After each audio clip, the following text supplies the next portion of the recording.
2 ते 3 शब्दांनी तयार झालेल्या जोडाक्षरयुक्त शब्दांचे वाचन करणारे आहे, वाक्यांचं वाचन करणारे. आता हे शब्द आहेत पहा. हा शब्द सांग बरं.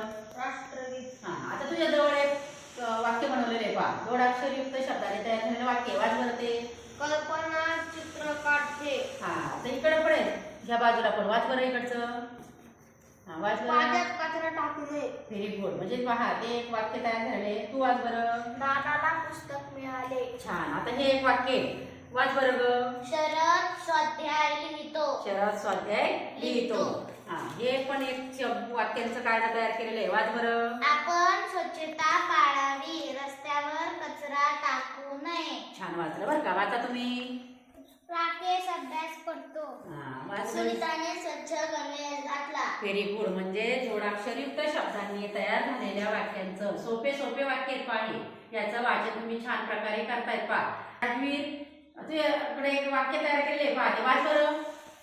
कल्पना चित्र काढते. खाली कोणतं वाक्य आहे. सूर्य पूर्वेला उगवतो. सूर्य पूर्वेला उगवतो. पहा म्हणजे हे पहा या शब्दांपासून हे एक जोड शब्द आहे आणि त्यांच्यापासून अशी वाक्य तयार केलेले आहेत पहा. जोडाक्षरयुक्त शब्दांचाच वापर करून सोपे सोपे वाक्य तयार केलेले आहेत, त्याचं वाचन केलेले आहे. आणि अशाच प्रकारचे आता पहा हे एक शब्द आहे पहा माझ्याकडे. काय आहे. फाल्गुन आहे. आणि हा एक शब्द आहे पहा. त्याच्यामध्ये तुम्ही असा शब्द घेऊन सुद्धा याच्यावर वाक्य तयार करू वाक्य पण तयार करू शकता पहा. जोडाक्षरयुक्त शब्द घेऊन. म्हणजे ह्या शब्दांचं ह्या वाक्यांचं छान प्रकारे तुम्ही वाचन केलेलं आहे आणि अधिक आपण ह्या वाक्यांचा सराव करूया. धन्यवाद.